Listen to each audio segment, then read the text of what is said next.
WordPress है। Basically एक आपके पास वर्डप्रेस है क्या चीज़, एक कंटेंट मैनेजमेंट सिस्टम, ठीक है। कंटेंट मैनेजमेंट सिस्टम से आपको पता चल जाता है कि इसमें हम क्या करेंगे। एक ऐसा प्लेटफॉर्म है जहाँ पे आप अपने कंटेंट को मैनेज कर रहे हो।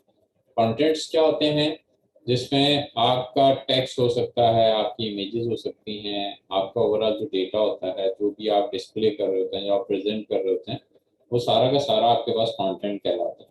उन कंटेंट को मैनेज करने के लिए एक सिस्टम बनाया गया जो कि उसको आसान करता है, आपके कंटेंट को मैनेज करना बहुत आसान बनाता है। तो इसको शॉर्ट में CMS कहते हैं, ठीक है, कंटेंट मैनेजमेंट सिस्टम। सेशन 1 है, इसमें देखेंगे क्या ऑब्जेक्टिव हैं।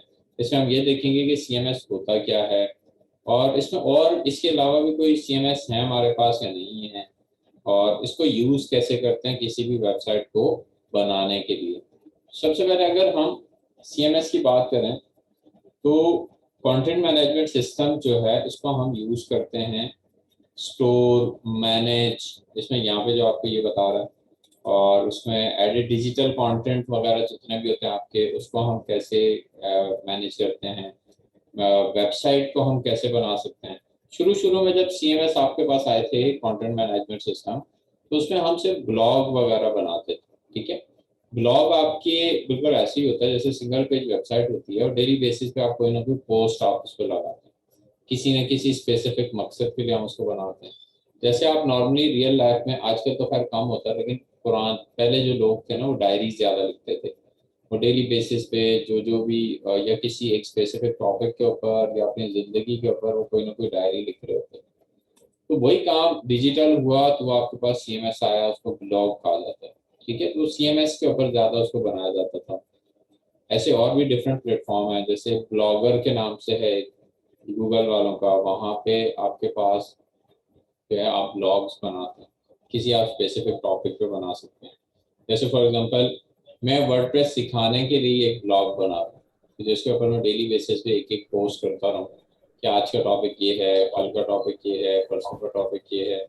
उस मकसद के लिए भी हम ब्लॉग को बना सकते हैं। तो ये शुरू में CMS जो आया था, कंटेंट मैनेजमेंट सिस्टम, इसमें इतने बड़े लेवल की जो वेबसाइट्स थी वो हम नहीं बना सकते थे।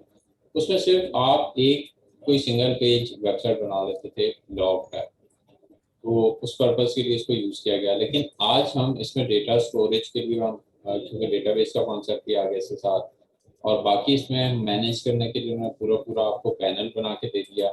आप अपनी पूरी पूरी वेबसाइट्स को जो मैनेज करते हैं, उसके लिए आप पूरी पूरी वेबसाइट बना भी सकते हैं, उसको मैनेज भी कर सकते हैं। तो एक तरह से जो एडमिन पैनल का कॉन्सेप्ट है वो भी इसी में आ गया कि आपको एक एडमिन पैनल भी देते हैं। बेसिकली आपके पास कुछ वेब कंटेंट मैनेजमेंट सिस्टम होते हैं जिसको WCMS कहते हैं। इसको टाइप बताया कि किस तरह का।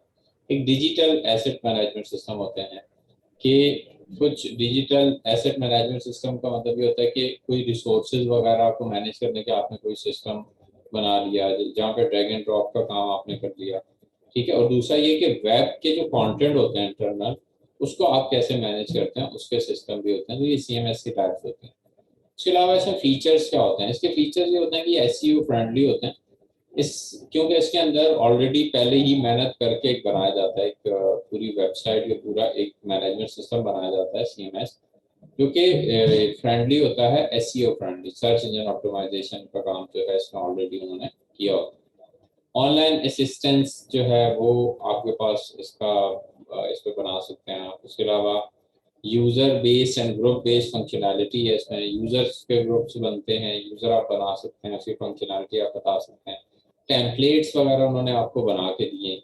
उसके अलावा आप इसमें प्लगइन्स, वेजेट्स वगैरह जो हैं वो आप इंस्टॉल कर सकते हैं, प्लगइन्स को अपडेट कर सकते हैं, ठीक है। कोडिंग आपको ज़्यादा नहीं लिखनी पड़ती इसमें से। जैसे आप स्क्रैच से नॉर्मली वेबसाइट बनाते हैं, तो आप स्क्रैच से जाके क्या करते हैं, आपको कोड लिखना पड़ता है। लेकिन यहाँ पे ये होता है कि आपको स्क्रैच से कोड लिखने की जरूरत नहीं होती, क्योंकि ऑलरेडी उन्होंने सारा काम आपको करके आपके लिए यूजर फ्रेंडली बनाया हुआ होता है, और आप जस्ट उसमें कुछ चीज़ें, माइनर सी चीज़ें करते हैं, आपकी वेबसाइट बन जाती है, ठीक है। उसके अलावा ease and creating look and feel, आप उसकी लुक एंड फील आप आसानी से बना सकते हैं, क्योंकि आपके पास टेम्पलेट भी बने बनाए। परमिशन मैनेजमेंट होती है, उसी में आप परमिशन वगैरह कितने यूजर्स के लिए क्या क्या करना है, रोल्स वगैरह का सारा जो सिस्टम है वो उन्होंने बना के दिया हुआ है। बेसिक कंपोनेंट्स जो होते हैं कंटेंट मैनेजमेंट सिस्टम के, उसमें टेम्पलेट्स होते हैं, ठीक है। उसमें ये देखा जाता है कि आपके कंटेंट दिखेंगे कैसे। दूसरा, उसमें कंसिस्टेंट लुक एंड फील होता है। ऐसा नहीं है कि वो एक पेज आपको और तरह का बना के दे दें, दूसरा पेज है उसके ऊपर कलर और तरह को। कंसिस्टेंसी है उसके अंदर। और वैसे भी आप कभी वेबसाइट बनाते हैं तो उसको कंसिस्टेंट बनाने के लिए आपको बहुत मेहनत करनी पड़ती है। उसके अलावा उसमें जो इम्पोर्टेंट चीज़ होती है वो होता है कॉन्टेंट। तो कंटेंट जो होता है उस टेम्पलेट के अंदर आपने क्या कंटेंट रखना है। फॉर एग्जांपल आप कोई ई कॉमर्स टाइप की वेबसाइट बना रहे हैं, तो उसमें प्रोडक्ट हो सकती हैं, प्रोडक्ट की कैटेगरी हो सकती है, ठीक है, वो कंटेंट होगा। कोई और न्यूज़ टाइप की अगर आप वेबसाइट बना रहे हैं या मैगजीन टाइप की आप कोई वेबसाइट बना रहे हैं, तो उसके अंदर न्यूज़ वगैरह और ये तमाम चीज़ें, ये उसका कंटेंट होगा, जिसमें टेक्स्ट भी इंक्लूडेड होता है, ग्राफिक्स हैं, इमेजेस हैं, मैप्स हैं, वीडियोज हैं, प्रोग्रामिंग कोड हो सकता है। मेटा डेटा के अंदर आपके जो हैं वो कीवर्ड्स वगैरह आते हैं, या वो चीज़ें जो ब्राउजर्स को इंफॉर्मेशन देने के लिए हम यूज़ करते हैं, ठीक है। मेटा कहते ही इंफॉर्मेशन की। तो यहाँ पे कीवर्ड्स वगैरह जो कि एसईओ के अंदर यूज होते हैं वो उसके अंदर उन्होंने इंक्लूड करके दिए हैं, ठीक है। उसके सर बाद जो एस ई ओ होता है वो सिर्फ वेबसाइट को मतलब सर्च करने के लिए और रैंक करने के लिए यूज होता है ना, मतलब ठीक है, आपका आपका दिमाग एसईओ किस का तरह। एसईओ का बेसिकली काम ये होता है। एसईओ कहलाता है search engine and optimization. Search engine का मतलब ये है कि आपकी वेबसाइट जो है, अगर कोई भी सर्च इंजन के अंदर कोई भी की स्ट्रोक करता है, जैसे हम गूगल पे जाते हैं, फॉर एग्जांपल हम किसी भी प्रॉब्लम को सर्च करने जाते हैं, तो उसमें या कोई प्रोडक्ट सर्च करना चाहते हैं, तो जैसे मोबाइल फ़ोन अक्सर हम सर्च करते हैं, हमें कोई नया फ़ोन लेना होता है, तो हम गूगल पे जाके सर्च कर रहे होते हैं। तो जैसे ही सर्च करते हैं कोई भी मॉडल, तो हमारे पास उसमें कुछ वेबसाइट्स आती हैं। अब जी उसमें सर। डिफरेंट वेबसाइट्स आती हैं, लेकिन मोबाइल फ़ोन की वेबसाइट होती हैं उसी से रिलेटेड। कुछ उसमें से नंबर वन पे आती हैं, तो नंबर वन पे कैसे आती है, उसके लिए आपके पास उसकी जो एसईओ है, सर्च इंजन ऑप्टिमाइजेशन, उसके अंदर जो कीवर्ड्स इसको होते हैं उसकी मदद से हम उससे मेहनत करके उसको बनाते हैं, ताकि फॉर ठीक। एग्जांपल आपकी वेबसाइट के अंदर कोई कीवर्ड था, कोई मोबाइल या माई मोबाइल, या किसी ने जाके माई मोबाइल सर्च किया, तो अगर तो वो कीवर्ड आपकी वेबसाइट के अंदर होगा तो सर्चिंग में आएगी, अदरवाइज नहीं आएगी।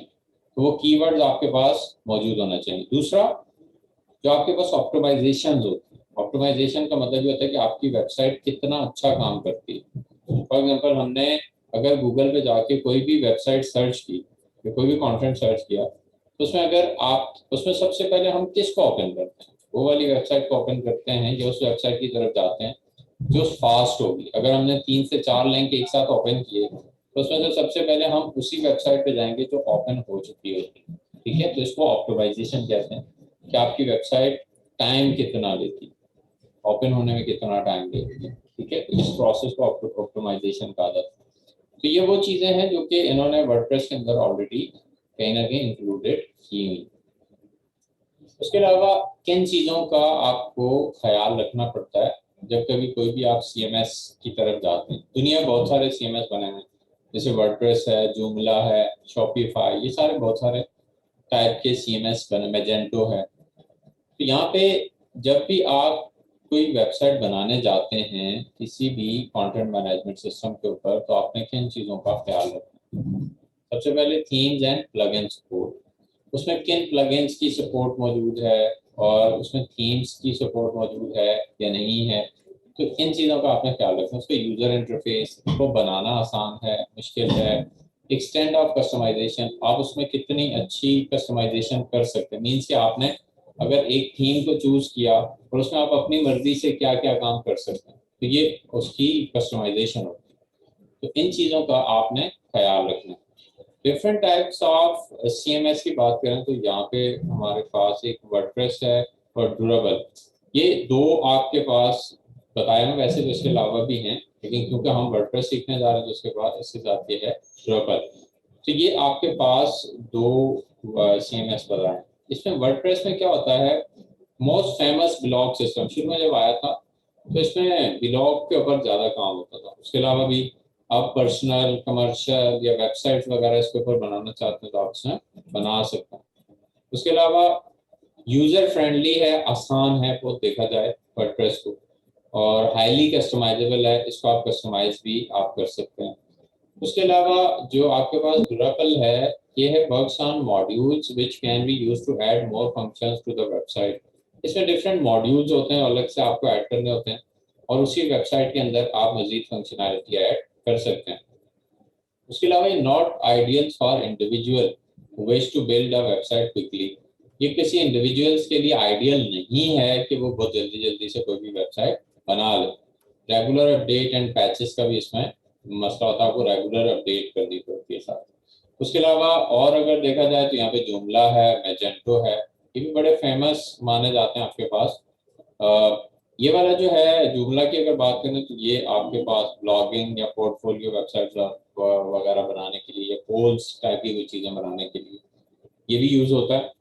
Does not require a prior technical expertise, इसके लिए भी आपको कोई ज़्यादा टेक्निकल एक्सपर्टी की जरूरत नहीं होती। सिक्योर यूजर इंटरफेस है, अच्छा है ये भी, इसका भी यूजर इंटरफेस सिक्योर होता है। Tailored for e commerce business, ये मैजेंटो जो है वो ई कॉमर्स के लिए ज़्यादा यूज़ किया जाता है। To unlock the premium features, the user would have to purchase the license. इसके लिए आपको प्रीमियम फीचर्स अगर यूज करना है तो उसके लिए आपको खरीदना पड़ता है।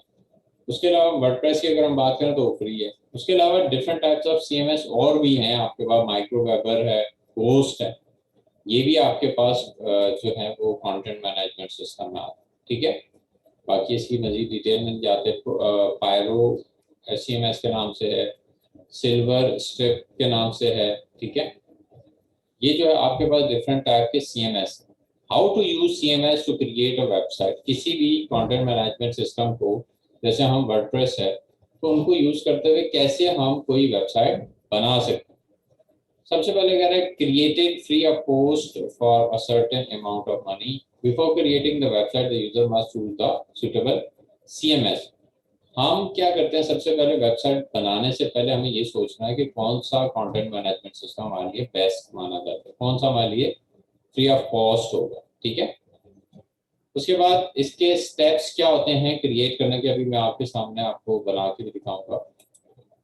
इसमें उसके लिए आपने कोई नेम अच्छा सा सोचना होता है, कोई टॉपिक होना चाहिए आपके पास, डोमेन नेम आपने फाइनलाइज करना होता है।